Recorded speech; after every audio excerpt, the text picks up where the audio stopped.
आप सभी का स्वागत है एक नई क्लास में। होप आपने बैलेंस शीट की क्लास को अच्छे से समझा होगा। और फिर आज की क्लास के लिए बलराम जी हमारे साथ हैं। जैसा कि आज की क्लास आपकी पार्टनरशिप के ऊपर है, तो आपको पार्टनरशिप के ऊपर बलराम जी अच्छे से बताएंगे। और शायद उन्हें इंट्रोड्यूस करने की जरूरत नहीं है, क्योंकि आप उन्हें जानते हैं और काफी क्लासेस उन्हें अभी तक ले भी चुकी हैं। तो बलराम जी से सीधे आग्रह करूंगा कि वो क्लास शुरू करें सीधे। थैंक यू जी। Welcome everyone. आज हम स्टार्ट करेंगे पार्टनरशिप।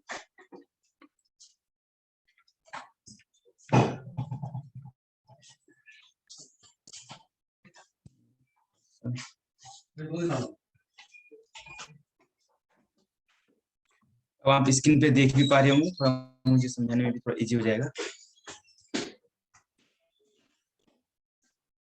1 मिनट का मैं और यहाँ पे ब्रेक लेता हूँ।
जी। मेरी आवाज आपको सबको आ रही है? जी बलराम जी, आप ऑडिबल हैं। हाँ, ऑडिबल, ठीक है। बस ये कैमरा ठीक कर रहा था शायद से। ओके, तो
अभी थोड़ा सा जी। अभी हम पार्टनरशिप स्टार्ट करेंगे। पार्टनरशिप के बारे में पहले थोड़ा सा इंट्रोडक्शन करा देता हूँ, फिर आपसे इससे रिलेटेड जो क्वेश्चन होगा आप पूछ सकते हैं। पार्टनरशिप क्या होता है? बेसिकली हम इंडिया के अंदर कितने टाइप से बिजनेस कर सकते हैं, कुछ आइडिया किसी को कि कितने हम टाइप से बिजनेस, टाइप मतलब मेरा मतलब है कि कितने टाइप के एसोसिएशन बना सकते हैं। यानी कि एक पर्सन ऐसा बिजनेस हो सकता है जो सिंगल पर्सन कर सके, कोई ऐसा बिजनेस हो सकता है जो मल्टीपल लोग कर सकें। ऐसे अलग अलग डिफरेंट टाइप के बिजनेस होते हैं ना। तो यहाँ पे वन ऑफ द टाइप जो बिजनेस है वो है हमारा पार्टनरशिप। इसका मतलब ये होता है कि जब 2 या 2 से ज्यादा लोग मिलकर के पार्टनरशिप कोई बिजनेस रन करते हैं, तब हम उसको बोलते हैं पार्टनरशिप। मैं और इजी वे में लैंग्वेज में समझाने की कोशिश कर रहा था कि जैसे कोई 2 पर्सन मिलके क्या बनाते हैं, पार्टनर ढूंढते हैं ना अपना, कि चलो साथ में कंपनी ढूंढते हैं। इवन हम मार्केट जाने के लिए भी कोई कंपनी ढूंढते हैं तो थोड़ा हेल्प हो जाती है। तो जैसे आप कोई और एग्जांपल दे सकते हैं? आप में से कोई स्टूडेंट है यहाँ पर कि कब हमें जरूरत पड़ती है किसी पार्टनर की? कोई भी स्टूडेंट पार्टिसिपेट करना चाहते हैं तो? सर, हम जब पढ़ते हैं तो असाइनमेंट बनाने के लिए भी कई बार ग्रुप बनाते हैं, तो हमें पार्टनर्स की आवश्यकता होती है। हाँ, तो ओके, तो मतलब आप सिंगल पर्सन कोई काम नहीं कर सकते अकेले, सो दैट क्या एक पार्टनर्स की रिक्वायरमेंट होती है। सिमिलर बहुत सारे एग्जांपल हो सकते हैं, जैसे आपने ये बताया असाइनमेंट वगैरह बताया, या फिर तो ऐसा फीलिंग के अंदर ऐसा भी लगता है कि यार वो ये काम अच्छा कर पाएगा, सो दैट कि तब एक पार्टनरशिप करते हैं। तो आज हम उसी पार्टनरशिप के बारे में जानेंगे। रोहित कुमार कुछ कहना चाहते हो, बोलो। तो यस सर। सर जब बिजनेस बड़े अमाउंट में हमको बनाना हो। जी बिल्कुल, तो there are many reasons to join partners. ठीक है, जब एक पार्टनरशिप फॉर्म, जैसे कोई सिंगल पर्सन अकेला काम करता है, लेकिन कई बार ऐसा भी हमें फील होता है कि हमें एक पार्टनर्स की रिक्वायरमेंट है, राइट। तो ऐसा बहुत सर मैं बार। कुछ कहना चाहती हूँ। हाँ बोलिए। सर जैसे अगर मान लो किसी बंदे के अंदर कोई क्वालिटीज है वो मेरे अंदर हाँ जी। नहीं है, और जो कर लेंगे। क्वालिटीज है वो सामने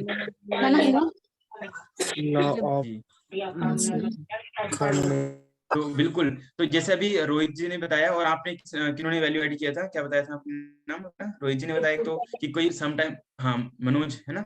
तो काफी सारे कई बार ऐसा लगता है कि एक पर्सन किसी दूसरे पर्सन को ऐड करता है, तो क्या माइंड भी मैच करना चाहिए लोगों का, है ना। तो बहुत सारे रीजंस होते हैं जब हम किसी दूसरे पर्सन के साथ कॉम्बाइन करते हैं, कोलैब भी बोलते हैं, अलग अलग लैंग्वेज में आपने सुना होगा, जब रील्स आजकल टिकटॉक में नहीं होते कोलैब कर लेना।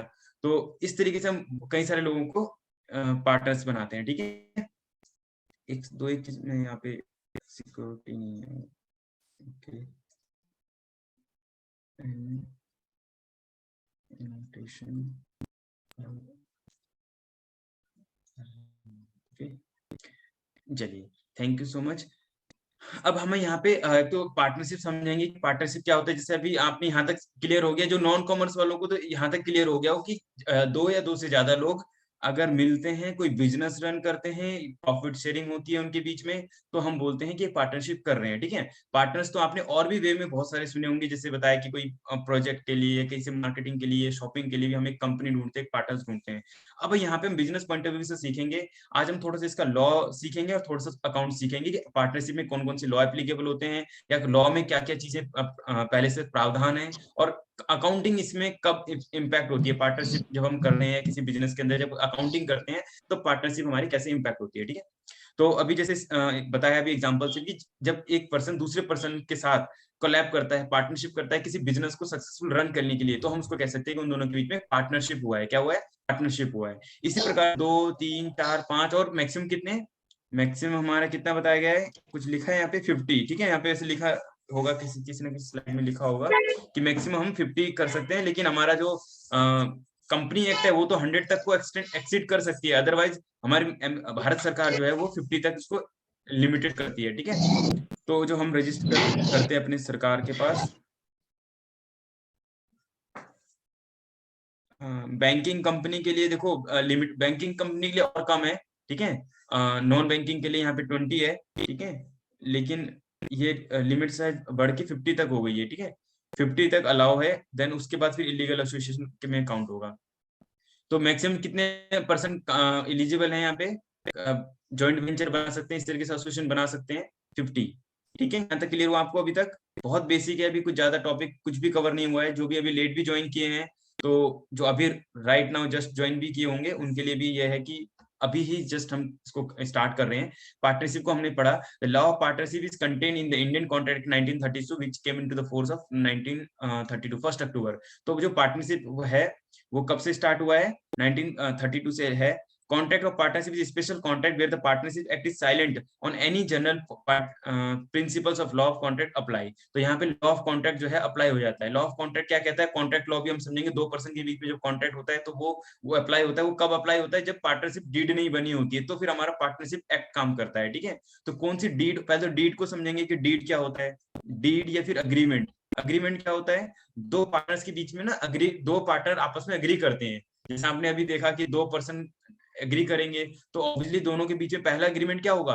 कैपिटल को लेकर के होगा। कैपिटल क्या होता है? अभी तक आपको पता चल गया होगा, ये पूंजी होती है जो कोई बिजनेस को रन करने के लिए लाते हैं। ऑब्वियसली हो सकता है पहले से कोई बिजनेस रन कर रहा हो और दूसरे पार्टनर का जो इंटेंशन है वो यही हो सकता है कि कुछ कैपिटल लेके आएगा फर्म बिजनेस के अंदर या फर्म के अंदर, ठीक है।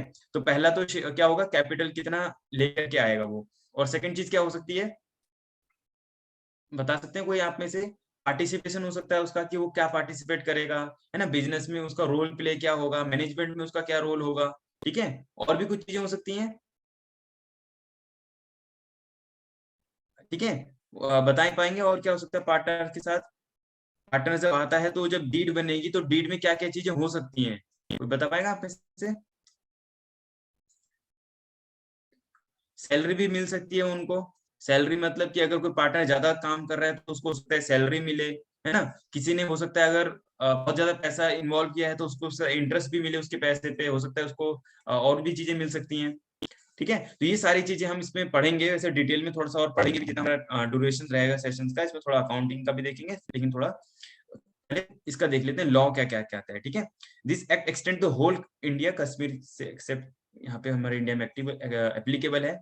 मीनिंग डेफिनेशन यहाँ पे कुछ कुछ लिखा गया, partnership relations between person who have agreed to share the profit and loss. ये पूरी डेफिनेशन है, ये तो आपकी लॉ की डेफिनेशन हो गई कि दो से ज्यादा लोग मिलते हैं तो हो गया इसके मीनिंग। पार्टनरशिप फॉर्म, तो पार्टनर्स क्या होते हैं जो उसके अंदर काम करते हैं, और पार्टनरशिप फॉर्म क्या होती है? तो फॉर्म एक्चुअली फर्म जो है, पार्टनरशिप जो फर्म कहते हैं इसे, फर्म क्या होता है? एक इंडिपेंडेंट नेम होता है जो हम गवर्नमेंट के साथ अपनी एमसीए के साथ, जैसे आजकल एलएलपी बहुत ज्यादा एमसीए रजिस्टर्ड कर रही है, इनकॉर्पोरेट कर रही है, बहुत सारे स्टेट, जिस स्टेट के अंदर कोई पार्टनरशिप फर्म होती है वो स्टेट के साथ भी अपनी फर्म को रजिस्टर्ड करती है। रजिस्टर्ड करने के बहुत सारे फायदे हैं, क्योंकि फर्म अगर रजिस्टर्ड है तो वो अपने अग्रीमेंट के अकॉर्डिंग बिजनेस को रन कर सकते हैं। तो अब अग्रीमेंट मैंने बताया अभी आपको, अग्रीमेंट क्या होता है? डीड होती है, और डीड के अंदर क्या क्या बातें लिखी होती हैं आप में से बताएंगे कोई? अभी जैसे मैंने कुछ हल्के फुल्के शेयर भी करे थे, जैसे कि इंटरेस्ट, जैसे कि सैलरी, जैसे कि पार्टिसिपेशन, या उनका रोल क्या होगा, कैपिटल कितनी होगी, है ना, इंटरेस्ट ऑन बाइंग अगर है तो ये सारी चीजें उसमें डिस्कस करते हैं। और अगर ये सारी चीजें डिस्कस नहीं करी तो फिर लॉ ऑफ कॉन्ट्रैक्ट जो है हमारा, लॉ जो है इंडियन, ये जो है पार्टनरशिप एक्ट है 1932, वो क्या कहता है? अगर आपने डीड बनाया, अग्रीमेंट बनाया तो ठीक है, अगर आपने डीड नहीं बनाया तो उस केस में क्या करेंगे हम? उस केस में आपको फिर जो प्रॉफिट शेयरिंग रेशो होगा, अगर आपने पहले से प्रॉफिट शेयरिंग रेशो डिसाइड कर लिया तो इट्स ओके। अगर आपने डिसाइड नहीं किया है तो फिर आपको इक्वली प्रॉफिट जो है शेयर करना होगा, ठीक है। ऐसी कैपिटल अगर आप, हो सकता है किसी ने 10,000 दी हो, किसी ने 50,000, किसी ने 1 लाख भी दी होगी, किसी ने 3 लाख या 5 लाख दे रही, डिफरेंट कैपिटल है। तो कोई ऐसा बाद में कहेगा कि यार मैंने ज्यादा कैपिटल दी है, तो या तो इसके लिए आपने पहले से एग्रीमेंट करना चाहिए था। अगर आपने एग्रीमेंट पहले से नहीं किया है तो आपको कोई इंटरेस्ट ऑन कैपिटल नहीं मिलेगा। ऐसे ही पार्टनर से भी इंटरेस्ट ऑन ड्रॉइंग नहीं लिया जाएगा। किसी पार्टनर ने मान लो बिजनेस से कोई ज्यादा विड्रॉ कर लिया है, लोन ले रखा है बिजनेस से, या बिजनेस को दे रखा है। अच्छा, बिजनेस को अगर लोन दिया है पार्टनर ने, उस केस में अगर पार्टनरशिप डीड बन रखी है तो जिस इंटरेस्ट पे, मान लो अगर मैं किसी पार्टनरशिप फर्म के अंदर हूं और मैंने बिजनेस को लोन दिया, लेकिन 18% पर एनम के हिसाब से इंटरेस्ट पे लोन दिया है, तो मेरे को ये मिल जाएगा। लेकिन अगर मैंने कोई अग्रीमेंट नहीं किया, कोई डीड नहीं बनाई अपनी स्टेट बोर्ड के साथ, एमसीए के साथ, कोई मैंने इस तरीके का कोई रजिस्ट्रेशन नहीं किया है, तो मुझे सिर्फ लिमिटेड 6% पर एनम के हिसाब से मेरे को इंटरेस्ट मिलेगा, ठीक है। तो ये मुझे मिलेगा। इस केस में और भी चीजें हैं, अगर हम आगे इसमें डिटेल में वन बाय वन देखते हैं जितना कवर हो पाएगा। मैक्सिमम लिमिट की मैंने आपको बता दिया कि बैंकिंग केस में जो है 10 है, और नॉन बैंकिंग केस में 20 है। अच्छा, ये कहाँ बताया है? ये सेक्शन 11 में बताया है, ठीक है। कंपनी एक्ट प्रोवाइड, एक्चुअली हो सकता है ये माइट भी है ना, कंपनी एक्ट 1956 थोड़ा पुराना होगा, 2013 में जो है मैक्सिमम लिमिट कुछ केसेस में 100 है, अदरवाइज 50 लिमिटेड कर दिया गया है, ठीक है। एसेंशियल एलिमेंट ऑफ पार्टनर्स, तो पार्टनर्स की क्या क्या एसेंशियल एलिमेंट हो सकती है? 2 और मोर पर्सन हो सकते हैं, उनके बीच में एन एग्रीमेंट होगा, शेयरिंग ऑफ प्रॉफिट, बिजनेस और म्यूचुअल एजेंसीज होगी, ठीक है। एजेंसीज के भी काम करती हैं, पार्टनर से काम करते हैं, तो एक तरह का कॉन्ट्रैक्ट एजेंसी होती है, ठीक है। एक एजेंट की तरह काम करता है। जब 4 या 5 पर्सन काम करते हैं तो किस तरीके से काम करते हो? एजेंट के, मतलब एक पर्सन, एजेंट का मतलब होता है अगर एक पर्सन कोई पार्टनरशिप कर रहा है, में काम कर रहा है, तो बाकी पर्सन को बाइंड कर सकता है अपने काम के लिए। यहाँ तक किसी को समझ में आ रहा है? कोई डाउट है तो कहीं आप बीच में भी इंटरप्ट करके पूछ सकते हो क्लास में। क्लियर है अभी? All clear? जी, यस, नो? एक कोई यस सर। पार्टिसिपेशन है आप, हाँ सहनवाज, एक कोई है आभा भारती से, तो उन्होंने ऑडियो ज्वाइन नहीं किया है, ठीक है। और बाकी और भी है, शायद एक योगेश चौहान है, उन्होंने ऑडियो ज्वाइन नहीं किया है, ठीक है। ऑडियो ज्वाइन करोगे सो दैट कि आप और हम एक दूसरे को सुन पाएंगे, अदरवाइज हम आपकी वॉइस नहीं सुन पाएंगे और आप हमारी वॉइस नहीं सुन पाओगे, ठीक है। तो जो भी है ये आभा और योगेश, तो आप जो है, अच्छा आभा ने ऑडियो ज्वाइन किया, ठीक है, इट्स ओके। तो अब हम आगे बढ़ते हैं। यहाँ तक समझ में आ गया होगा आपको 2 और मोर पर्सन पार्टनरशिप में चाहिए, एक एग्रीमेंट चाहिए दोनों के बीच में। एग्रीमेंट है तो देन इट्स गुड। अगर आपने कोई डीड बनाया है और डीड को रजिस्टर्ड भी करना है, ठीक है, तो आपको होगा। अदरवाइज फिर क्या होगा, लॉ ऑफ कॉन्ट्रैक्ट लग जाएगा, लॉ ऑफ जो है हमारा इंडियन पार्टनरशिप एक्ट जो है वो लग जाएगा। फिर आपको कोई भी लोन पे जो आप चाहते हो उस तरीके का आपको इंटरेस्ट नहीं मिलेगा। शेयरिंग प्रॉफिट बिजनेस हो गया। अब बिजनेस कैसा होना चाहिए वो भी आप डिटेल में इसमें लिखा हुआ है कि बिजनेस लॉफुल होना चाहिए, इसका कंसिडरेशन लॉफुल होना चाहिए, ऑब्जेक्ट लॉफुल होना चाहिए, है ना, सक्सेसफुल तरीके से होना चाहिए। मतलब जो कॉन्ट्रैक्ट की जो बेसिक टर्म्स है ना अग्रीमेंट में, वो को फुलफिल करता हो, ठीक है, उस चीजें। तो इस तरीके से हम कोई पार्टनरशिप रन कर सकते हैं। अगर हम टेस्ट ऑफ पार्टनरशिप कैसे देखेंगे, सर टेस्ट ऑफ पार्टनरशिप मतलब कब हम, किसी कुछ पूछना है पूजा? सर ये म्यूचुअल एजेंसी पूछ रही थी सर। म्यूचुअल एजेंसी का मतलब कॉन्ट्रैक्ट ऑफ एजेंसी जब आप सुनोगे ना, उसमें क्या होता है, एक पर्सन बाकियों के लिए काम करता है, बाकियों के लिए उसके एक्ट जो है बाकियों के लिए भी लायबल होते हैं, ठीक है, उसे बोलते हैं म्यूचुअल एजेंसी, ठीक है। ओके मतलब सर। एक पर्सन बाकियों, हाँ जी, ठीक है। और कुछ पूछना है आपने? Sir thank you. Okay, welcome Jyoti. The true test relationship is existence in mutual agency होनी चाहिए उन दोनों के, मतलब एक दूसरे को बाइंड करता हो, एक का काम दूसरे के ऊपर बाइंडिंग हो। Capacity of partner is bind other partner by his और इज एक्ट और डन। मतलब अगर मान लो मैं एक जैसे अभी इस सक्षम भारती जो है हमारा जो एनजीओ है, इसके अंदर जो भी पर्सन काम करेंगे, अगर मान लो कोई भी एक्ट गलत करता है, मान लो किसी ने भी इन्फॉर्म कर दिया आपको कि आज क्लास नहीं है, हॉलीडे है, तो क्या होगा, बाकियों के लिए बाइंडिंग होगा। मतलब कोई भी लाइबिलिटी क्रिएट करता है, कोई भी कुछ ऐसा काम करता है, तो बाकी पूरी फॉर्म जो है, पूरी संस्था जो है उससे जुड़ी होती है। उसी प्रकार से पार्टनरशिप में क्या होता है, एक पर्सन कोई काम करता है तो उससे पूरी संस्था उसके साथ जुड़ी, मतलब जो पार्टनरशिप फॉर्म है वो जुड़ी होती है। मान लो अगर किसी ने किसी क्रेडिटर को प्रॉमिस कर दिया, कोई सेल कर दिया है, कोई भी कर दिया, तो ऐसा नहीं लगेगा ये तो उसने सेल किया था, वो उसने, एक दूसरे पर उंगली नहीं उठाएंगे। कई बार ऐसा आपने देखा होगा ना, ये तो उसने किया था, इसने किया था, ऐसा नहीं। अगर एक ने भी कुछ कह दिया है तो उसकी लायबिलिटी पूरी फैमिली, पूरी उस जो पार्टनरशिप फॉर्म एक फैमिली की तरह होगा, पूरी फॉर्म बाइंडिंग होगी। मान लो किसी एक पार्टनर ने भी अगर पार्टनरशिप फॉर्म के लिए लोन लिया है, तो उसके लिए पूरी पार्टनरशिप फॉर्म लायबल होगी, तो पूरे पार्टनर्स ही उसको पे करेंगे, ठीक है। कई बार होता है योगेश, सुरेश, महेश ने पार्टनरशिप फर्म रन कर रहे थे, ठीक है, किसी ने क्रेडिट में बोरो किया या परचेज किया, है ना, तो बाद में फर्म ये ना कहे कि अरे किसने परचेज, आपसे सामान कौन खरीद के लाया था, सुरेश, तो उससे लेके आओ, ठीक है, ऐसा नहीं होगा। यहाँ पे म्यूचुअल पूरे पार्टनरशिप फर्म है तो फर्म को पूरी तरीके से लायबल होना पड़ेगा, ठीक है। शेयरिंग प्रॉफिट एंड लॉसेस, जिसमें एसेंशियल एलिमेंट है, दोनों सभी जो पार्टनर्स उसके अंदर, दो नहीं, दो से ज्यादा, 5, 10, 15, 20 आप हमने देख ही लिए, बस लिमिटेड है कुछ केस में, अदरवाइज मैक्सिमम 50 तक एसोसिएशन हो सकता है। इसके ऊपर होता है, 50 से ऊपर एक्सीड करते हैं तो उसे पार्टनरशिप फॉर्म नहीं कहेंगे, उसे फिर आपको रजिस्टर्ड करना होगा हमारा एमसीए के अंदर, अदरवाइज इसको इलीगल एसोसिएशन कहेंगे। इलीगल एसोसिएशन मतलब 50 से क्रॉस नहीं कर सकते, ठीक है। उसके बाद sharing of profit prima facie evidence माना जाता है कि अगर कोई पार्टनर्स मतलब कोई पर्सन है जो बिजनेस रन कर रहे हैं, उनके अंदर प्रॉफिट शेयरिंग रेशियो है, कोई एग्रीमेंट है, और एक दूसरे को म्यूचुअल एजेंसी है, एक दूसरे को बाइंड करते हैं, तो हम कहेंगे पार्टनरशिप फॉर्म वहां पर एग्जिस्ट कर रही है, पार्टनरशिप एग्जिस्ट करती है। There is agreement to share the profit and loss, the business is carried by all or by any of them. तो यहाँ ध्यान रखना है, सेकंड वाली लाइन पढ़ लो, कुछ पूछना है म्यूट कर लीजिए। तो यहाँ पे क्या है कि एक पर्सन भी काम कर सकता है या one person acting for all, ऐसा दोनों ही चीज हो सकते हैं, यानी कि इधर टू भी हो सकता है कि one person doing either be carried by all person, यानी जितने पार्टनर, जितने पर्सन उसमें एसोसिएट है, वो तो या तो सारे पर्सन काम कर रहे हो या फिर one person acting for all, ठीक है। क्लियर हो गया आपको यहाँ तक? तो ये एसेंशियल टेस्ट था। मीनिंग म्यूचुअल एजेंसीज के बारे में बात कर रहे थे। Meaning of mutual agencies, mutual agency refer to the relationship of principal agent. ये कॉन्ट्रैक्ट में भी आपको डिफाइन हो रखा है, शायद इंडियन कॉन्ट्रैक्ट आप 1872, तो वहां भी पूरी डिटेल में लिखा है कॉन्ट्रैक्ट। इस तरीके के कॉन्ट्रैक्ट में क्या होता है, अगर मान लो एक पर्सन है, when A act and B and C principal है, तो ए ने जो एक्ट किया है, इसको ऐसे भी समझ सकते हैं जैसे कोई डेंटिस्ट है या कोई और भी प्रिंसिपल है, उसकी जूनियर ने कोई कह दिया तो उसके लिए वो प्रिंसिपल उसका जो है वो लायबल होगा, ठीक है। टाइप ऑफ पार्टनर्स में देखो कौन कौन से पार्टनर हो सकते हैं। देखो जब 2 या 2 से ज्यादा मैंने बताया, तो मान लो 5 पर्सन है जो किसी बिजनेस को रन कर रहे हैं। समटाइम ऐसा होता है इस पार्ट में से सिर्फ 4 ऐसे हैं जिनकी स्किल्स जो है उस बिजनेस के काम आ रही है, लेकिन जो 5th पार्टनर है वो सिर्फ इसमें फंडिंग के लिए आया है। होता है ना समटाइम कि ऐसा फंडिंग के लिए भी इस पार्टनरशिप में लोग आते हैं, तो वो हो सकता है, उसे बोलेंगे हम स्लीपिंग पार्टनर, जो सिर्फ प्रॉफिट शेयरिंग में जो मेन एक्टिविटी होती है बिजनेस में डे टू डे में उसमें पार्टिसिपेट नहीं करता है, ठीक है। तो बाकी जो एक्चुअल जो पार्टनर होंगे इसको बोलते हैं स्लीपिंग पार्टनर होता है। नॉमिनल पार्टनर होता है does not contribute any capital but lend his name and credit to the firm. ऐसा भी होता है कुछ नॉमिनल पार्टनर, नॉमिनल मतलब कि कोई कैपिटल भी नहीं लाते है ना ही कुछ ऐसा करते हैं, लेकिन अपना नाम देते हैं। जैसे आपने कई बार देखा होगा अनिल को या किसी में डायरेक्टरशिप ले लेते हैं, देखा हो बड़ी बड़ी अपार्टमेंट वगैरह बनते हैं, या फिर महेंद्र सिंह धोनी कहते हैं ना कि उस बड़ी कंपनी जैसे राधेश्याम एंड कंपनी है, उस कंपनी में महेंद्र सिंह धोनी ने लिखा है, भी वन ऑफ द डायरेक्टर है, तो कई बार उसका ब्रांड उस कंपनी के काम आता है, इसके बदले में उसको रेवेन्यू मिलता है, जो डायरेक्टरशिप की वो रेवेन्यू मिलता है उसको। लेकिन उसने कुछ ना फंड लगाया है, ना पैसा लगाया है, ना ही कोई बिजनेस में पार्टिसिपेट कर रहा है, ना उसको कंस्ट्रक्शन के बारे में पता है कुछ, लेकिन सिर्फ उसने अपना नाम दिया है और उसके बदले फर्म को कुछ बेनिफिट मिल रहा है, फर्म उसको डायरेक्टरशिप की जो फीस है वो पे कर रही है।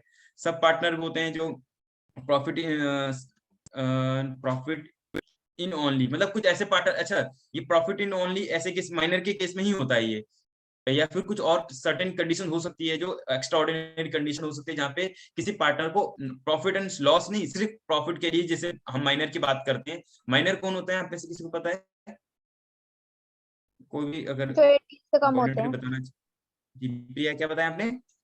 जो 18 से कम होते हैं। हाँ 18 से जो जिनकी एज लॉ के अंदर प्रिस्क्राइब होती है कि ये मेजोर नहीं कहलाएंगे, है ना, एज ऑफ मेजोरिटी कहलाते हैं। कि जैसे आपको वोट अभी दिल्ली के अंदर वोट हुए थे तो 18 प्लस के जो थे वो वोटिंग कर रहे थे, तो इसको 18 प्लस को कहा गया है कि मेजर एज है। कुछ केसेस में 21 है, कुछ केस में 25 है, तो अलग अलग केस में हो सकता है एज ऑफ मेजोरिटी लॉ में डिफाइन हो रखी है। तो भारत सरकार या जो भी हमारे कानून होते हैं वो अलग अलग लॉ के अंदर, जैसे लिकर की या अल्कोहल या टोबैको है ना, होते हैं ना अलग अलग की एज ऑफ मेजोरिटी अलग अलग डिफाइन है। तो एज यहाँ पे 18 हम जनरल मान लेते हैं कि 18 जो है वो एज ऑफ मेजोरिटी 18 है, उसके नीचे जो होंगे माइनर होंगे। तो क्या माइनर भी पार्टनर बन सकते हैं? तो अगर ये माइनर पार्टनर बन सकेंगे, इसका मतलब फिर वो कॉन्ट्रैक्ट जो हमारा इंडियन कॉन्ट्रैक्ट एक्ट है वो कहते हैं नहीं बन सकेंगे, तो वो वायलेशन होगी ना उस वाले लॉ का। तो कॉन्ट्रैक्ट एक्ट में भी डिफाइन है कि माइनर कब का पार्टनर बन सकता है, तो कुछ डिफाइन, मतलब एक्चुअली कैपेसिटी ऑफ पार्टनर्स की हम बात करेंगे तो इंडियन कॉन्ट्रैक्ट एक्ट यहाँ पे अप्लाई होता है। कैसे अप्लाई होता है बताता हूँ। वहां पे लिखा हुआ है कि इंडियन कॉन्ट्रैक्ट एक्ट के अंदर कि कौन से लोग जो है कॉन्ट्रैक्ट कर सकते हैं, अग्रीमेंट कर सकते हैं। तो अग्रीमेंट करने के लिए कुछ ना कैपेसिटी ऑफ पार्टीज डिफाइन है सेक्शन 11 में, अग्रीमेंट। तो अग्रीमेंट करने के लिए आपको क्या लगता है कौन कौन सी सर्टेन कंडीशन अगर हम देखें तो पहली कंडीशन है उनकी एज ऑफ मेजोरिटी, उनकी पार्टनर की ना majority age of majority attain होनी चाहिए, तभी वो लोग डिसीजन ले सकते हैं। कोई 16 साल का 17 साल के बच्चे आपस में अगर डिसीजन लेंगे तो माइट बी राइट और माइट बी रॉन्ग। ऐसा हो सकता है 13 14 साल 15 साल के बच्चे गलत डिसीजन ले सकते हैं, या फिर कोई उनमें वन ऑफ द कोई बहुत ज्यादा सीनियर है 30 प्लस का है, तो हो सकता है उनको डोमिनेट करे। इसलिए इन लोगों को एक्सक्लूड किया गया है, वो कॉन्ट्रैक्ट पार्टनर नहीं बन सकते किसी फॉर्म में। सेकेंड है यहाँ पे अनसाउंड माइंड। अनसाउंड माइंड वो होता है जो हम कहते हैं कि जो होशो हवास में नहीं है। अनसाउंड माइंड दो तरीके से होता है, या तो ओकेजनल हो या कोई लुनेटिक पागलपन या दिवालियापन, या फिर इस तरीके से लोग होते हैं वो। थर्ड है यहाँ पे प्रोहिबिटेड बाय लॉ। तो ये 3 लोग ऐसे हैं जो अग्रीमेंट नहीं कर सकते, मतलब कॉन्ट्रैक्ट नहीं कर सकते, तो पार्टनर्स भी नहीं बन सकते, ठीक है। लेकिन कुछ एक्सेप्शंस है यहाँ पर माइनर को लेकर के, कि अगर कोई छोटा है मतलब एज में उसकी एज कम भी है तो भी वो पार्टनरशिप कर सकता है। किस केस में? ओनली फॉर बेनिफिट के लिए, ठीक है। मतलब क्या होता है ओनली फॉर बेनिफिट? मतलब कि सिर्फ लॉस बियर नहीं करेगा, लेकिन प्रॉफिट होगा तो उसमें शेयर लेगा वो। और पार्टनरशिप फर्म ऐसा क्यों करती है, उसको पार्टनर्स क्यों बनाती है? ऑब्वियसली उनका भी कुछ बेनिफिट होगा उसके अंदर, है ना, राइट। यहाँ तक क्लियर हुआ आपको, या कुछ भी इसमें डाउट है तो पूछ सकते हैं। Kind of partnership on the basis of duration के बेसिस पे हो सकता है, फिर on the basis of extent, business का किस टाइप का नेचर एक्सटेंट है। पार्टनरशिप एट विल भी हो सकता है, पार्टनरशिप फिक्स पीरियड के लिए भी होता है, ठीक है। इस तरीके से हम डिवाइड कर सकते हैं। कुछ पार्टनरशिप होते हैं जो लिमिटेड पीरियड या किसी ऑब्जेक्ट के लिए होते हैं, कुछ पार्टनरशिप होते हैं जो पर्टिकुलर नेचर की पता लग जाता है कि इस नेचर के हैं, या फिर किसी प्रोजेक्ट को लेकर के, या इस तरीके से कहते हैं ना कि हम ये काम करेंगे, इसको ये किसी पर्टिकुलर जैसे बिजनेस करेंगे, ऐसा कुछ। पार्टनरशिप एट विल क्या होता है? According to section 7 the act is partnership क्या कहता है? No fix period. Partnership at will क्या होता है? कोई फिक्स पीरियड नहीं होता, अग्रीड अपॉन द ड्यूरेशन, जो कोई फोर्सिन मतलब जब तक बिजनेस चलेगा चलेगा, ठीक है। There is no provision made under the determinations of partnership, ऐसा कोई पार्टनरशिप डीड में नहीं बना है। लेकिन फॉर फिक्स पीरियड भी हो सकता है, where a provision is made by the contract for duration of the partnership. Partnership is called partnership for a limited fix period भी हो सकता है, ठीक है। और आगे हम इसको देखेंगे जनरल पार्टनरशिप, पर्टिकुलर और पार्टनरशिप फॉर फिक्स पीरियड तो हमने कवर कर ही लिया। When constitute a respect to business in general, so called general partner. कोई जनरल बिजनेस के लिए हम कर रहे हैं तो जनरल पार्टनरशिप हो गया। पार्टनरशिप डीड, ये क्या होता है, पार्टनरशिप डीड आपकी एक अग्रीमेंट होता है। अब आप में से कोई बता पाएगा, क्योंकि अभी तक हमने पार्टनरशिप डीड के बारे में पढ़ लिया है। पार्टनरशिप डीड मतलब ऐसे समझो कि इसको एक अग्रीमेंट है, और अग्रीमेंट क्या होता है, एक लॉफुल होना चाहिए, तो इसलिए वो कॉन्ट्रैक्ट है। आप में से कोई बता पाएंगे अब कि पार्टनरशिप डीड क्या होती है, या फिर इसमें कौन कौन से ऐसे कोई पॉइंट जो उसमें होने ही चाहिए? कुछ बोल रहे हो आप में से? हाँ बोलिए। पार्टनरशिप डीड वो होती है जिसमें पार्टनर के रेगुलेशन, रूल्स रेगुलेशन होते हैं कि पार्टनर को प्रॉफिट कितना मिलना चाहिए, कैपिटल कितने होनी चाहिए, और प्रॉफिट एंड लॉस में कैसे शेयर करना चाहिए। तो उसमें सारे रूल्स एंड रेगुलेशन होते हैं पार्टनर के अकॉर्डिंग। वेरी गुड, तो वेरी गुड, इन्हीं को पता लगा अब तक। रोहित आप भी बोलोगे? रोहित बोलो। सर पार्टनरशिप डीड वह एग्रीमेंट होता है जिसमें पार्टनर्स लिखते हैं कि वो बिजनेस कैसे स्टार्ट करेंगे, किस प्लेस पे स्टार्ट करेंगे, और उनकी कैपिटल क्या होगी, और रिटायरमेंट के टाइम पे क्या होगा, और अगर कोई एडिशनल और कोई इंटरेस्ट होगा वो क्या होना चाहिए। हाँ जी, तो वही चीजें होती है सारी चीज। पार्टनरशिप डीड क्या होती है, एक अग्रीमेंट होता है, और अग्रीमेंट में बता दिया कि कोई वो जिससे बताया कैपेसिटी ऑफ पार्टीज, मतलब कि वो आभा भारती, आप कुछ कह रहे हैं क्या? ठीक है, कुछ कहना है आपने? A partnership formed by an agreement. This agreement may be in writing भी हो सकता है, oral भी हो सकता है, ठीक है। Through the law does not exist expressly required that partnership form agreement should be in written. तो मतलब जो पार्टनरशिप जो लॉ है उसमें तो नहीं कहा गया, लेकिन जब डीड है अगर उसको रजिस्टर्ड करना है, देखो पार्टनरशिप दो तरीके से कर सकते हैं। जैसे मैं किसी के साथ बिजनेस कर रहा हूँ तो दो तरीके से कर सकता हूँ, या तो उसको मैं रिटर्न करके कहीं रजिस्टर्ड करवाऊँ अपने स्टेट गवर्नमेंट के साथ, या फिर उसको नहीं भी करवाऊं तो भी बिजनेस कर सकते हैं ऑब्वियसली, है ना। छोटा मोटा बिजनेस है, चलो आपस में रन कर लिया। लेकिन अगर उसको रजिस्टर करता हूँ तो ऑब्वियसली वो रिटर्न में होना चाहिए, ठीक है। अगर रिटर्न में नहीं है, ओरल में भी डिस्कस करके पार्टनरशिप पे हम रूल सेटअप रूल रेगुलेशन बना सकते हैं। तो पार्टनरशिप डीड में भी वो लॉ, वैसे तो आज की डेट में तो ऑब्वियसली 100% या फिर 90% रिटर्न में होते होंगे, अदरवाइज यहाँ पे ओरल भी पॉसिबल है। इसके अलावा बताएं, through the law does not expressly require that partnership should be in writing. तो राइटिंग की कोई रिक्वायरमेंट? हाँ जी बताएं सर। हम पार्टनरशिप ओरल भी बना सकते हैं, मतलब कि एग्रीमेंट को करना जरूरी नहीं है। अग्रीमेंट तो होगा ना, बिना रजिस्टर्ड होना रिक्वायर्ड नहीं है। आप रजिस्टर्ड होना जरूरी नहीं, कोई बिजनेस करने के लिए कोई रजिस्टर्ड होना। हाँ जी, अगर रजिस्टर्ड नहीं होगा तो पर्सन में कर भी तो सकता है अपनी बातों से। यस, हाँ, वो वॉइड ये माना जा सकता है। विनती जी और काजल और Yes, पूनम sir. कुछ कहने, पहले 1 by 1 बोलो। सर मैं ये बोल रही थी हाँ, कि अगर रजिस्टर्ड नहीं हुआ एग्रीमेंट, हाँ ये जी, पार्टनरशिप डीड वाली, दैट्स व्हाई तो लॉ, वो पर्सन तो हाँ जी, कर भी सकता है ना। दैट्स व्हाई लॉ या फिर कोई भी सीनियर आपको यही कहेगा, प्लीज इसको राइटिंग में कर लीजिए, है ना। क्यों? क्योंकि राइटिंग में करने के बाद क्या होता है, थोड़ा सा गारंटीड होता है वो, ठीक है। तो Yes, sir. विनती जी ने कहा कि वो वॉइड हो जाएगा, तो वॉइड कैसे होगा विनती जी? अच्छा, इसमें बलराम मैं थोड़ा सा ऐड करना चाहूंगी। जी इनका सवाल आ रहा जी है मैम। कि रजिस्टर्ड नहीं होगा अगर पार्टनरशिप, तो कोई व्यक्ति अपनी उससे मुकर सकता है। तो ये सवाल का ये जवाब है कि partnership deed compulsorily registrable document नहीं है। मतलब ये जो एक कॉन्ट्रैक्ट है, जो पार्टनरशिप डीड एंटर की गई है, कानून के हिसाब से ये जरूरी नहीं है कि इसको आप रजिस्टर कराएं। और रजिस्टर कराने का मतलब कॉन्ट्रैक्ट से अलग होता है। मतलब जब आप दोनों, एक भी कोई दस्तावेज है, जब दोनों पक्ष मिलकर उसको साइन कर देते हैं तो वो बाध्य हो जाते हैं, मुकर नहीं सकते। जब आप एक कॉन्ट्रैक्ट पर या एक टर्म्स पे मिलकर उसको साइन करते हैं तो वो आपकी कॉन्ट्रैक्ट आपने एंटर कर लिया, अब आप उससे बाध्य हैं। उसका रजिस्ट्रेशन से कोई सीधा संबंध नहीं है। पार्टनरशिप में जो रजिस्ट्रेशन की वैल्यू होती है कि अगर पार्टनरशिप डीड रजिस्टर नहीं है तो किसी के ऊपर कोई मुकदमा नहीं कर सकती, सिर्फ इतना। अदरवाइज पार्टनरशिप जो है बिना रजिस्टर्ड पार्टनरशिप डीड के बाकायदा काम कर सकती है। उसमें मुकरना या ना मुकरना इस बात पे डिपेंड करता है कि पार्टनरशिप डीड आपने साइन करी है तो आप उससे मुकर नहीं सकते। Over to you. Yes ma'am. जी थैंक यू मैम। तो ये जो कॉन्ट्रैक्ट हमारा, ये जो लॉ है हमारा पार्टनरशिप, ये कहता है कि इसको रिटर्न में लिखना जरूरी नहीं है, आप पार्टनरशिप कर सकते हो, ठीक है। यहाँ तक क्लियर हो गया अब? Partnership deed is sir. No, हाँ जी, thank you. Stamp as the Indian stamp act के अंदर में partnership deed is to be duly stamped. Stamp जैसे मैंने रेवेन्यू स्टैम्प के बारे में बताया था ना, कोई इंडियन स्टैम्प एक्ट में उसको ड्यूली उसको रजिस्टर्ड किया जाता है। रोहित, आप भी कुछ पूछ रहे हो? सर हाँ जी। सर जैसे कुछ पार्टनर्स हैं, उन्होंने पार्टनरशिप डीड मतलब रजिस्टर नहीं करा रखी, सिर्फ लिख रखी है, तो क्या उससे हाँ, मतलब कि वो कुछ कर सकते हैं? जैसे कि अगर कुछ पार्टनर्स ने लिख रखी है और अपने लॉकर्स में रखी है, और बट लास्ट टाइम उनका झगड़ा हो गया, तो क्या वो उनको दिखा सकते हैं कि कोर्ट में कि हमने लिख रखी है बट रजिस्टर नहीं थी? पार्टनरशिप उन्होंने डीड बना ली ना, अपनी रूल रेगुलेशन बना लिए, तो फिर वो उस यस हिसाब सर, से ही बट चलेंगे। वो उन्होंने रजिस्टर नहीं करवाई सर।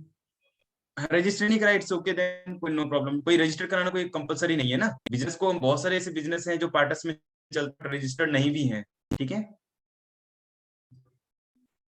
ओके। एक मिनट बलराम, मैं सर। ऐड करना चाहती हूँ। आप लोगों को मैं रजिस्ट्रेशन का कॉन्सेप्ट समझाना चाहती हूँ। रजिस्ट्रेशन क्या होता है, मतलब आपको ये समझ में आए कि रजिस्ट्रेशन क्या होता है। कोई भी डॉक्यूमेंट वो सब रजिस्ट्रार ऑफिस में रजिस्ट्रेशन होती है, मतलब एक ऑफिस है जिसको बोलते हैं सब रजिस्ट्रार ऑफिस, उनका एक वहां पे रजिस्टर होता है, उसमें एंट्री की जाती है, उस डॉक्यूमेंट पे आपकी फोटो लगती है, उस डॉक्यूमेंट पे आपके अंगूठे के निशान लगते हैं, तो वो रजिस्ट्रेशन होती है। उसके पीछे मोहर लगती है सब रजिस्ट्रार ऑफिस की, और ये लिखा जाता है कि ये डॉक्यूमेंट इस तारीख पर रजिस्टर नंबर इसमें इतने, एंट्री नंबर इतने पे रजिस्टर होता है। तो जैसे आपकी सेल डीड होती है, sale deed compulsorily registrable document है। कोई भी प्रॉपर्टी का जो ट्रांसफर होता है, इमूवेबल प्रॉपर्टी का ट्रांसफर, वो सिर्फ और सिर्फ रजिस्टर्ड डॉक्यूमेंट से हो सकता है।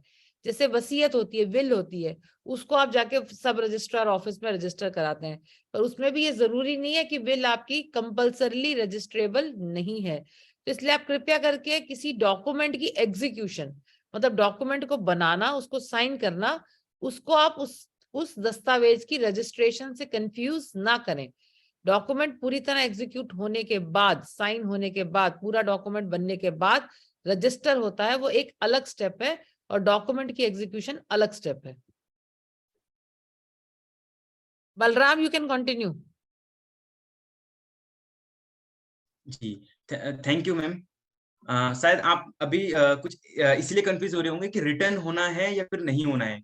रिटर्न होगा oral, that the different thing. आप उसको राइटिंग में करेंगे तो आपके पास एक एविडेंस होगा कि हमने आपस में एक राइटिंग में किया है। ये जो मैं आपको शायद स्टार्टिंग में बोल रहा था ना, कि अगर आप, जैसे मैं हूँ ए बी सी, अगर 3 लोग बिजनेस कर रहे हैं और उन्होंने कुछ आपस में अग्री कर लिया किसी टर्म्स पर, ठीक है, अगर कोई टर्म्स, सर्टेन टर्म्स, रूल्स उन्होंने सेट कर लिए, तो वो इस टर्म्स पे अग्री करेंगे, ठीक है, मतलब इसके अकॉर्डिंग चलेंगे जो भी उन्होंने रूल्स बनाए हैं। या तो इन्होंने तीनों ने आपस में मिलकर रूल बना लिए, या फिर अगर इन्होंने रूल नहीं बनाए तो फिर वो हमारा पार्टनरशिप एक्ट जो है वो कहता है कि इंटरेस्ट मिलेगा कैपिटल पे, है ना, नहीं मिलेगा, या फिर इंटरेस्ट ऑन लोन कितना मिलेगा, ये सारी बातें हैं, ठीक है, क्लियर हुआ आपको? अब हम पढ़ेंगे कंटेंट ऑफ पार्टनरशिप डीड, ठीक है। पार्टनरशिप डीड क्या होता है? वही अग्रीमेंट होता है, ठीक है। अग्रीमेंट मतलब पार्टनर्स के आपस के बीच का अग्रीमेंट, एक डॉक्यूमेंट है। अभी जैसे आप कह रहे थे कि एक डॉक्यूमेंट बना लिया, उसको अपने पास रख लिया, ठीक है, तो वो उसमें क्या क्या कंटेंट होना चाहिए, बेसिकली आपको क्या लगता है क्या क्या कंटेंट होना चाहिए? और इसमें से देखिए वो कोई मिस तो नहीं होगा, या कोई आप और भी कोई ऐसी वैल्यू ऐसा है जो इसमें नहीं है और आपको लगता है कि ये भी जरूर मेंशन होना चाहिए? जैसे पहला, नेचर ऑफ बिजनेस। 4 या 5 लोग बिजनेस कर रहे हैं तो उनको क्या आपस में पता होना चाहिए कि हम क्या, किस टॉपिक पे बिजनेस कर रहे हैं, हमारा बिजनेस क्या होगा, तो ये उनको पता होना चाहिए। ड्यूरेशन ऑफ बिजनेस या ड्यूरेशन ऑफ पार्टनरशिप, ठीक है, तो पार्टनरशिप का जो ड्यूरेशन वो कितना होगा या कब तक होगा, कोई सर्टेन पीरियड है या फिर एक कोई ऐसा टाइम होगा जब वो उसको डिसोल्यूशन या डिसकंटिन्यू करेंगे इसको। नेम ऑफ फर्म, फर्म का क्या नाम रखना है, कैपिटल क्या होगी और हर पार्टनर को कितना कंट्रीब्यूट करना है, share of partners profit and loss, यानी कि अगर बिजनेस के अंदर प्रॉफिट होगा तो सबको कितना कितना मिलेगा, है ना, ऑब्वियसली एक तरीके से एक फाइनेंशियल रिलेशंस हो गया उनके साथ। इकोनॉमिक, एक्चुअली पार्टनरशिप क्या होता है? एक इकोनॉमिक रिलेशनशिप होता है अमंग द पार्टनर्स, यानी जो पर्सन, अमंग द पर्सन, जो किसी के बीच में अगर एक इकोनॉमिक रिलेशनशिप है तो उसको हम बोलते हैं पार्टनरशिप। क्या होता है पार्टनरशिप यहाँ इस इन टर्म्स में? यहाँ पे पार्टनरशिप का मतलब है ये नहीं कि विराट और सचिन तेंदुलकर सहवाग खेल रहे हैं तो 50 रनों की पार्टनरशिप हो गई है, ऐसा सुना होगा आपने। वन थिंग मैंने शायद यहाँ पे, क्लियर है आपको? अभी ये स्क्रीन विजिबल है? तो Yes, यहाँ जी sir. सर पे विजिबल है। हाँ, बीच में स्क्रीन शायद स्टॉप हो गई होगी ना। तो अभी यहाँ पे देखिए नेचर ऑफ बिजनेस, ड्यूरेशंस मैंने सारी चीज डिस्कस कर दी, ठीक है। Share of business, profit and loss. यहाँ पे पार्टनरशिप का मतलब मैंने बताया कि इकोनॉमिक रिलेशन होता है दो पर्सन, दो या दो से ज्यादा जितने पर्सन के बीच में एक इकोनॉमिक रिलेशनशिप होती है, तो उनके बीच में उस रिलेशन को हम बोलते हैं पार्टनरशिप। उसका बाद आता है बैंक अकाउंट ऑफ फर्म का क्या होगा, बुक्स ऑफ अकाउंट क्या होंगे, पावर ऑफ पार्टनर्स। अब पावर ऑफ पार्टनर से क्या मतलब है, यहाँ पे ऐसा भी होता है कई बार किसी पार्टनर्स के राइट को रिस्ट्रिक्ट करने की भी पावर होती है ना। कई बार मान लो 5 लोग पार्टनरशिप कर रहे हैं, लेकिन या 5 लोग में है, लेकिन इसमें से एक कोई को हम बोल देते हैं कि देखो आपको सिर्फ कैपिटल देना है इसमें, बाकी आप इसमें एक्टिवली पार्टिसिपेट नहीं करोगे, ठीक है। बाकी 4 लोग हैं, उसमें मेन जो बिजनेस होगा उसको मैनेज करेंगे, इस तरीके से हम कह सकते हैं। फिर आता है बुक्स ऑफ अकाउंट के बारे में, partners power, retirement and exclusion. अगर कोई पार्टनर रिटायर होगा तो क्या नोटिस पीरियड होता है ना, कि पार्टनर का वैसे राइट है कि वो कभी भी जब चाहे तो अपने को रिटायर कर सकता है, कि मैं एक वैलिड नोटिस रीजन दे करके, एक तो वैलिड पीरियड में यानी कि कुछ दिन पहले, और एक अच्छा रीजन दे करके अपने आप को अलग कर सकता है पार्टनरशिप फर्म से, ठीक है। लेकिन उसके पास ये राइट है। रिटायरमेंट और एक्सपल्जन ऑफ पार्टनर। एक्सपल्जन क्या होता है, आप पे से किसी को मालूम है? मतलब किसी को हटाना, है ना, यही होगा। इसमें शायद एडमिशन भी होगा कहीं, है ना। Death of partner, dissolution of firm, settlement, ठीक है। एडमिशन होता है जब मान लो 5 लोग पहले से बिजनेस कर रहे हैं और कोई नया पार्टनर आता है, +1 जिसको हम बोलते हैं कि एक पार्टनर नया आया तो उसको हम बोलते हैं एडमिशन। और एक्सपल्सन होता है जब इसी 5 लोग हैं, लेकिन 5 में से किसी एक की एक्टिविटी कुछ ऐसी है कि जिसकी वजह से फर्म्स बिजनेस अच्छा नहीं कर पा रही, या कोई इकोनॉमिक लॉस हो रहा है बहुत, या उसके नेचर बिहेवियर के कारण फर्म का रेपुटेशन खराब हो रहा है, तो उस एक पार्टनर को हम बाकी सारे 4 मिलकर के निकाल भी सकते हैं। तो उस केस में पार्टनरशिप जो है ना वो एक तरह से ब्रेक हो जाती है, डिसॉल्व हो जाती है, टूट जाती है, उसका नई अग्रीमेंट हम बनाते हैं, क्योंकि एक का भी जाना नई पार्टनरशिप को जन्म देता है, ठीक है। तो इसको बोलते हैं रिटायरमेंट, एडमिशन, डिसोल्यूशन, ये सारी चीज उसको बोलते हैं।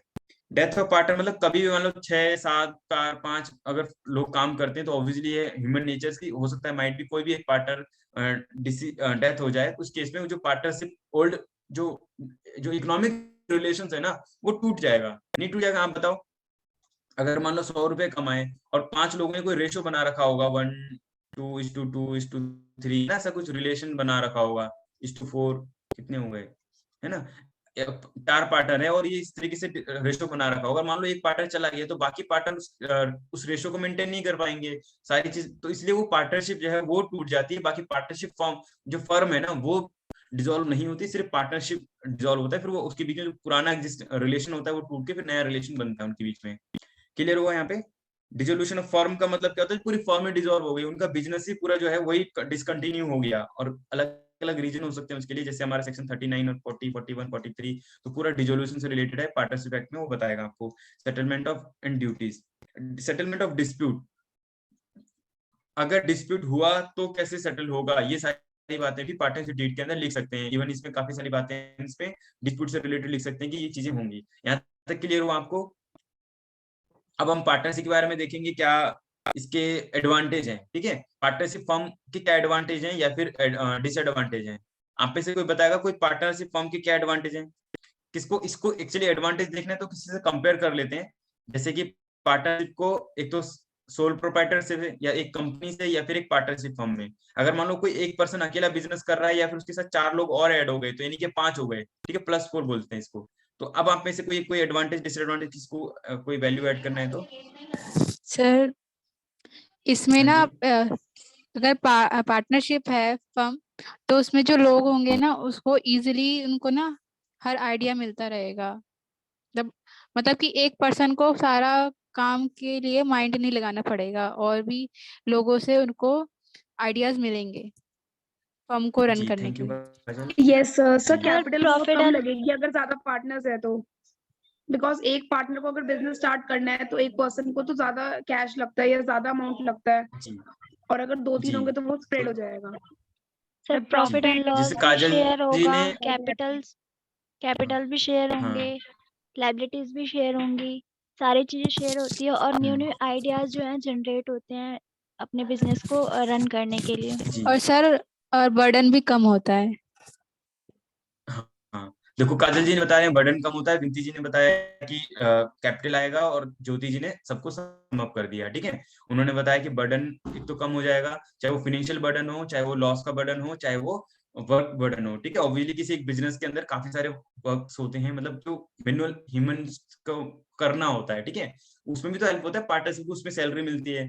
ठीक है, और और सर दूसरा फाइनेंशियल बर्डन जैसे वो, हाँ जी सर डिसएडवांटेजेस है ये कि मतलब प्रॉफिट को ना हमें बांटना पड़ेगा। अगर हमें बहुत ज्यादा प्रॉफिट हो गया तो क्या करना होगा, हमें बांटना पड़ेगा। बांटना पड़ेगा, तो ये डिसएडवांटेज हो गया। तो ये तो वही है, आपके ऊपर नेचर पे डिपेंड करता है सोल प्रोप्राइटरशिप कब ज्यादा इंपॉर्टेंट है और कब पार्टनरशिप इंपॉर्टेंट है। तो लॉस भी तो बियर करेगा ये, उसमें यहाँ पे देखो ना लॉस। ठीक है, easy to form yes sir. Partnership को अगर हम कंपेयर करें सोल प्रोप्राइटर से या फिर किसी और से, आप जस्ट जल्दी से हम करवाते हैं, टाइम भी हमारे सेशन हो रहा है, तो इसमें हम देखेंगे जी। सर तो पार्टनरशिप इसमें में आपको रिस्पॉन्सिबिलिटीज भी डिवाइड हो जाती है पार्टनर्स में, वेरी गुड जैसे सोल में रिस्पॉन्सिबिलिटी होता है ज्योति सोल। जी, यस सर। ज्योति जी नहीं, रिस्पॉन्सिबिलिटी कैसे समझाएंगे रिस्पॉन्सिबिलिटी, सर बल्कि अगर जैसे हम आपके अगर 5 लोग पार्टनर हो। सर जैसे अगर हम अपने सिंगल बिजनेस कर रहे हैं तो सारी रिस्पॉन्सिबिलिटी हाँ हमारी होती है। इनकेस हमारे पास अगर कोई दूसरा वर्क आ गया तो हमें अकेले ही सब कुछ सॉल्व करना पड़ता है, हाँ वो लेकिन बर्डन, हाँ पार्टनरशिप वो में। आप बताए कि रिस्पॉन्सिबिलिटी का मतलब है। अदरवाइज यस वैसे सर। बाहर आउट लाइबिलिटी की बात करेंगे ना, तो वो लाइबिलिटी यस बढ़ सर। जाती है, यानी कि आप तो काम यस कर रहे सर। हो उसके तो है ही है लाइबिलिटी, लेकिन आपको ये यस नहीं सर। पता कि आपका पार्टनर कहाँ कहाँ जाके कहाँ कहाँ से yes sir. Yes sir. Supply goods वगैरह लेके आता है, क्या करता है, उसके बारे में आपको नहीं पता। लेकिन अगर यस वो सर। कोई पार्टनर रेगुलर बेसिस पे किसी कहीं से इसको हम कहते हैं ना गुड्स को बोरो क्या कहते हैं परचेज करता है, और उसने मान लो कोई ऐसी ट्रांजेक्शन भी कर ली जिसको आपको फॉर्म को नहीं पता, तो वो भी उसके लिए पार्टनरशिप फॉर्म पूरी तरीके से लायबल होगी। ठीक है, यस सर, वो तो रिस्पॉन्सिबिलिटी तो बढ़ डिसएडवांटेज जाती हो है। जाता है। Yes sir. हाँ, थैंक अवेलेबिलिटी। यू। अच्छा हम अभी पढ़ रहे हैं, अभी हम पॉजिटिव देख रहे हैं इसका, कि एडवांटेज क्या है। एक तो इजी टू फॉर्म, हम इजीली 2 4 5 लोग मिलकर के पार्टनरशिप फॉर्म बना सकते हैं। ठीक है, एक availability of large resource, obviously जैसे अभी काफी बताया, विनती जी ने बताया था और काजल जी ने भी, कि रिसोर्स जो है हमें मिल जाते हैं। मान लो मेरे पास टेबल है, किसी के पास फर्नीचर है, किसी के पास लैपटॉप है, किसी के पास घर है, बिल्डिंग है, फर्नीचर है। ठीक है, तो इस तरीके से चीजें रिसोर्स, चाहे वो मेन अगर कुछ नहीं तो मॉनेटरी जो है वो भी फायदा हो जाता है हमें। क्लियर हो गया। उसके बाद एडवांटेज में क्या आएगा, बेटर डिसीजन। अभी किसी ने आपने जैसे बोला कि बर्डन जो है, मान लो डिसीजन लेने का, काम का बर्डन, या कि डिसीजन बेटर डिसीजन ले सकते हैं। एक अकेला या 2 ज्यादा अच्छे डिसीजन ना लेकर के 3 4 लोग मिलकर के लेते तो माइट भी कुछ अच्छा डिसीजन हम ले सकें। ठीक है, फ्लेक्सिबिलिटी ऑफ ऑपरेशंस, मतलब अगर काम कर रहे हैं हम, तो अपने काम को हम डिवाइड भी कर सकते हैं, कि जैसे वर्किंग आवर्स मान लो हमने 8 घंटे 12 घंटे का हमारा बिजनेस ऑपरेशन होता है, तो उस केस में हम क्या बोल सकते हैं कि 4 घंटे आप इसको बिजनेस को रन करोगे, 4 घंटे आप इस तरीके से बिजनेस रन कर सकते हैं। ठीक है, तो ये हमारे क्या हो गए, एडवांटेज हो गए। डिसएडवांटेज में क्या बताया था, अनलिमिटेड लाइबिलिटी। तो पार्टनरशिप फर्म की क्या होती है, या तो आप लिमिटेड एलएलपी में रजिस्टर्ड नहीं हुए हो तो आपकी लाइबिलिटी अनलिमिटेड होगी, यानी कि आपका जो कैपिटल है वो भी जाएगा, और कोई लॉस इनकम हो गया, जैसे जब हम डिसोल्यूशन करते हैं तो भी हमको घर से भी अपना कैश ला करके उसको बियर करना पड़ेगा। ठीक है, अनसर्टेन है, लाइफ के बारे में बताया गया था, अनसर्टेन लाइफ, इसकी लाइफ पार्टनरशिप की कोई लिमिटेड नहीं होती है। No transferability of shares. ठीक है, यानी कि अपना शेयर ट्रांसफर नहीं कर सकते। इसको थर्ड पॉइंट को भी समझ पाए अच्छे से आप में से, विनती, जया, काजल, शहनवाज, और कौन है, राहुल, रोहित, जो भी बताना यस चाहे। Sir, without the consent of other partners हम अपना शेयर ट्रांसफर नहीं कर सकते। Very good. ठीक है, विनती जी ने बहुत अच्छा बताया कि अदर, जब तक हम शेयर ट्रांसफर का मतलब है कि अगर मान लो 5 लोग मिलकर पार्टनर्स कर रहे हैं, तो शेयर मतलब कि मैं अब अलग हो रहा हूँ, ये मेरी जगह अब ये आएगा, या फिर मेरे हिस्से का जो मेरा मान लो मेरे को इसमें से 30% मिलता है, अपने 30% का मैं किसी और को इतना दे रहा हूँ, तो उस तरीके से किसी और पार्टनर को एडमिट नहीं कर पाएगा। विनती जी ने बताया कि without the consent of all the partners, उस पार्टनरशिप फॉर्म के अंदर जितने पार्टनर्स हैं वो सबको अग्री करना पड़ेगा, तब जाके के वो पार्टनर नया पार्टनर इंटर कर पाएगा, अदरवाइज वो नहीं कर पाएगा। ठीक है, lack of harmony. Lack of harmony क्या होता है, इक्वल राइट होते हैं मैनेजमेंट के अंदर, also every partner can place his or her opinion on the view point of before management regarding any other. Harmony क्या होता है, हम बता सकते हैं, आपस में सहमति। अगर आपस में सहमति नहीं है तो वो एक तरीके से डिसएडवांटेज की तरह होता है। ठीक है, frictions and discontent among the partners, difference of opinion may lead to the end partnership and the business. ऐसा हो सकता है, माइट बी पॉसिबल, कई बार डिसीजन लेते समय डिसकंसेंट हो सकते हैं, अलग अलग डिसीजन हो सकते हैं लोगों के, डिसकंटेंट। समझ में आया ये पॉइंट, लैक ऑफ हार्मनी उस केस में, और पार्टनरशिप फॉर्म भी टूट सकती है उस केस के अंदर। क्लियर हुआ? लिमिटेड कैपिटल पार्टनर्स, देखो यहाँ पे कैपिटल रिसोर्स बढ़ तो गए लेकिन फिर भी लिमिटेड है, since total number of part. Actually ये पता है किससे कंपेयर कर रहा है राइट नाउ, इन्होंने लिमिटेड कैपिटल बोला तो अभी कंपनी से, joint stock company, private public company से कंपेयर कर रहे हैं, दैट्स व्हाई इन्होंने ये बोला है। अदरवाइज यहाँ पे आपका सोल प्रोप्राइटर से तो ज्यादा ही हो जाता है, लेकिन मेन जो बड़ी कंपनियां हैं जिसमें 1000, 2000, 10,000 लोग मिलते हैं, उससे थोड़ी सी लिमिटेड हो जाती है। ठीक है, clear? Implied authority on partners, कौन कौन सी अथॉरिटी यानी कि राइट वगैरह क्या क्या मिलते हैं पार्टनर्स को, सेक्शन 18 में सारा डिफाइन हो रखा है। और कुछ लाइबिलिटी है, कुछ रिस्पॉन्सिबिलिटी है। ठीक है, इफेक्ट ऑफ एडमिशन बाय, तो कौन कौन से राइट होंगे ऐसे आप बता सकते हो कोई कि क्या क्या राइट पार्टनर्स को मिलने चाहिए। मान लो अगर मैं किसी बिजनेस का पार्टनर, मैं किसी कोई बिजनेस है उसका मैं पार्टनर हूँ, तो क्या मेरे को ऐसा राइट है कि मैं वहां जाके उनके बुक्स ऑफ अकाउंट को चेक कर सकूं, क्या उनके मैनेज जो हो रहा है ऑपरेशन है मैनेजमेंट में, क्या मेरा पार्टिसिपेशन हो सकता है, या फिर क्या मेरे को प्रॉफिट मिलने का क्या मैं राइट है मुझे, अगर मैंने अग्री कर रखा था तो, है ना। या फिर कोई किसी कोई पार्टनर को एंट्री कर रहे हैं तो क्या मैं उसको रोक सकता हूँ, उसको डिनाई कर सकता हूँ किसी को एडमिट होने से, है ना। तो या फिर मेरे को रिटायरमेंट लेने का राइट है कि मैं अपने पार्टनरशिप से रिटायर हो सकता हूँ। तो ये सारी छोटी बेसिक बेसिक चीजें हैं कि हमारे किसी भी पार्टनर को राइट मिलते हैं ये। और अगर मान लो कोई अग्रीड अमाउंट पे इंटरेस्ट लोन दिया है तो उस पे रेट ऑफ इंटरेस्ट के साथ मुझे वो पैसा मिले, है ना, ये सारी चीजें। तो ये हमारा पार्टनरशिप एक थ्योरी थी जो हमने इसमें कवर किया है। हम इससे रिलेटेड कुछ प्रैक्टिकल्स देखें, तो प्रैक्टिकल्स क्या हो सकते हैं, अब आप बता सकते हैं कि क्या क्या हो सकता है इसके अंदर। फर्स्ट तो ये हो सकता है कि जब partner, very good, interest on capital कैसे चार्ज किया जाएगा, ओपनिंग कैपिटल पे, फिर क्लोजिंग कैपिटल पे, इस तरीके से हम कुछ ऐसे बता सकते हैं कि हम क्या क्या मिलेगा। ठीक है, ये पार्टनरशिप अकाउंट्स के अंदर फंडामेंटल है, हम इसको हम समझेंगे। ठीक है, कंपटीशन एंड अकाउंटिंग का हमें पार्ट रहेगा। तो पहला आ गया मेथड फॉर गुडविल वैल्यूएशंस। किसी भी पार्टनरशिप फॉर्म के अंदर गुडविल क्या होती है, कुछ और भी टर्म्स में डिस्कस कर लें, कुछ टाइम है तो, या फिर सम अप करना है, बता दीजिएगा मेरे को। पार्टनरशिप फॉर्म के अंदर ना एक दो पॉइंट जो है बड़े पॉइंट है उसको डिस्कस कर लेता हूँ, कुछ नए पॉइंट जो अकाउंटिंग के टर्म्स में जो स्टूडेंट है उनको समझ में आता होगा। गुडविल क्या होती है, कोई नॉन कॉमर्स के स्टूडेंट शायद बता पाए। सर कंपनी की रेपुटेशन की गुडविल होती है। Very good. हाँ, तो ये क्यों इसमें मैं बता रहा हूँ कि जरूरी होता है, क्योंकि मान लो 3 पार्टनर मिलके कुछ बड़ा बिजनेस रन कर रहे हैं और काफी टाइम से रन कर रहे हैं, अब चौथा पार्टनर आएगा, है ना, वो भी बिजनेस में वही इक्वल प्रॉफिट शेयरिंग रेशियो जो भी लेगा। तो बताओ नया पार्टनर अभी जो इनके कुछ पार्टनर जो पहले से बिजनेस करते आ रहे हैं, इस केस में हम बोलते हैं कि कुछ गुडविल होती है फर्म की, क्या बोलते हैं उसको, फर्म की गुडविल होती है। उस जो रेपुटेशन है उसको थोड़ा उसकी मॉनेटरी वैल्यू निकाली जाती है। उस मॉनेटरी वैल्यू को जो पुराने एग्जिस्टिंग पार्टनर है, जिन लोगों ने उस बिजनेस को खड़ा किया है अपने मेहनत से, उसको वो मॉनेटरी वैल्यू देनी होती है। क्लियर हुआ यहाँ तक? ठीक है, इसके अलावा कुछ ऐसी और भी कुछ कंडीशंस होगी, वो हम बता लेंगे, डिस्कस कर लेंगे।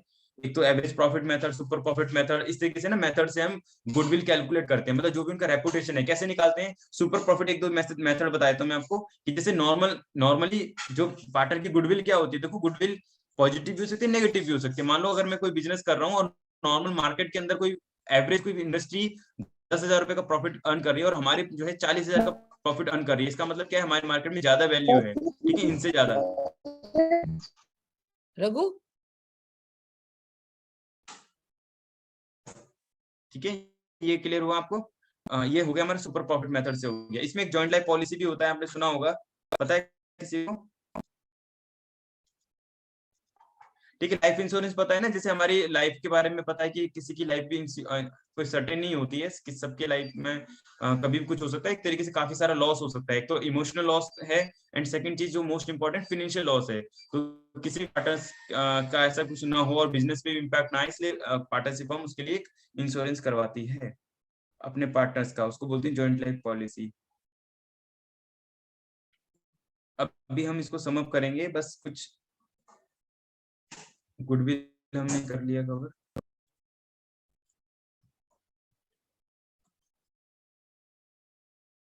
एडमिशंस, तो होता है कोई पार्टनर जब एडमिट करता है तो उसका बोलते हैं एडमिशंस, ठीक है। और accounting, retirement,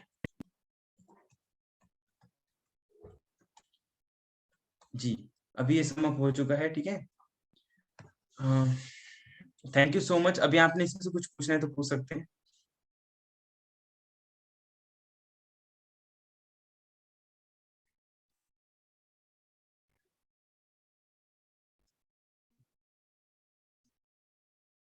Thank you for joining this class.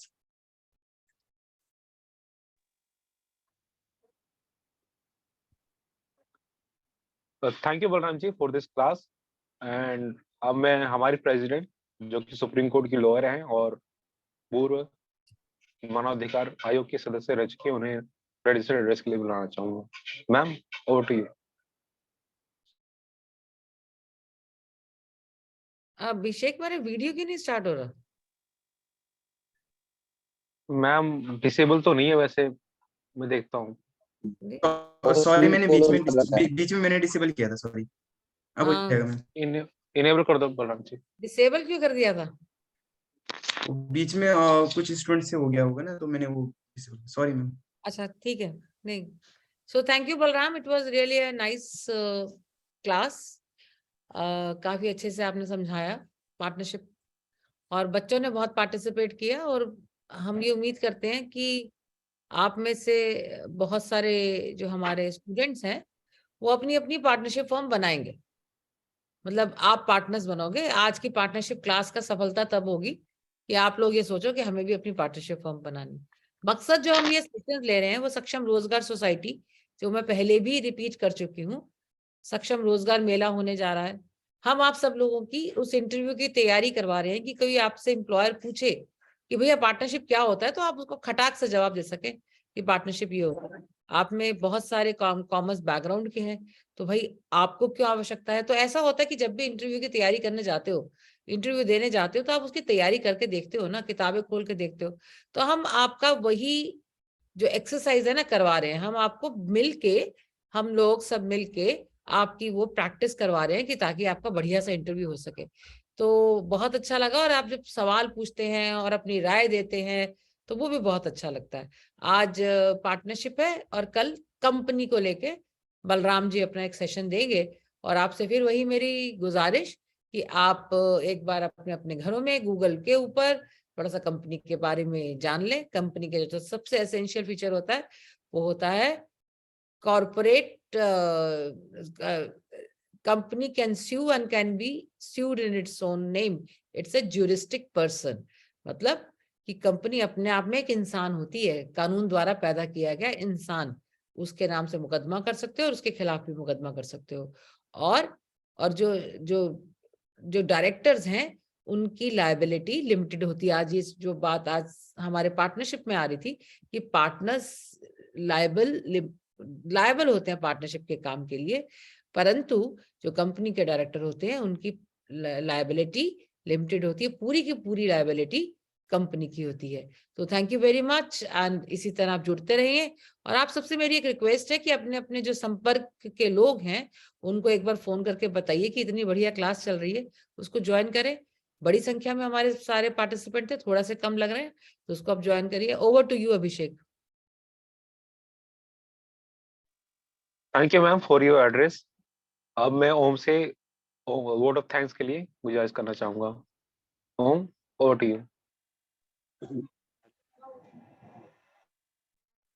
आज जो बलराम जी ने क्लास लिया है वो जो थ्योरी के सारे इंफॉर्मेशन था, और मैं ये कहता हूँ कि जो पीपीटी जो बनी हुई है उसमें प्रैक्टिकल क्वेश्चन भी थे, तो आई होप कि बलराम जी उसको शेयर करेंगे और वो बच्चे उसको कोशिश करेंगे कि उसको सॉल्व करने की, और कुछ क्वेश्चन अगर उनसे नहीं होता या कुछ है वो डिस्कस करेंगे, हमसे क्वेरी पूछेंगे, ताकि हम चाहते हैं कि प्रैक्टिकल तो सबको बता, उन्होंने थ्योरी बता दिया, प्रैक्टिकल भी करें, और ताकि बच्चे कुछ समझ में भी आए और वो बाकी वो इन्वॉल्वेंस हो। बलराम जी, बलराम जी। जी जी जी। हाँ, ये पीपीटी भेज देना आप इस क्लास में, और ये जितने भी क्वेश्चन है ना ये बच्चे करेंगे, और ये हमसे शेयर भी करें कि अगर इनको कोई इशू हो रहा है, क्योंकि अब रोज क्लास तो हो रहा है, अब बच्चे कुछ कर रहे हैं या नहीं कर रहे हैं पता नहीं चल रहा है। मतलब करके हमें भेजें ताकि हम भी कुछ देखें कि हाँ यार कुछ हो रहा है, इम्प्रूवमेंट वगैरह हो रहा है कि नहीं। ठीक है बलराम जी, और जो भी इनसे अब कुछ आंसर वगैरह हम चेक कर लेंगे। जी थैंक यू। वैसे आज की क्लास तो मुझे बहुत अच्छी थी, लेकिन अच्छा होगा और ज्यादा जब आप लोग कुछ करके दोगे इसका प्रैक्टिकल क्वेश्चन, जो सिंपल सिंपल इलस्ट्रेशन थे वो सारे सॉल्व करें। Okay, thank you. Thank you Om ji, आप सब अब लीव कर सकते हो और अपने नाम और अटेंडेंस, अपने नाम और अपने नंबर के लास्ट के 3 डिजिट्स अटेंडेंस के लिए चैट बॉक्स में डाल दीजिए। Thank you, good night all of you.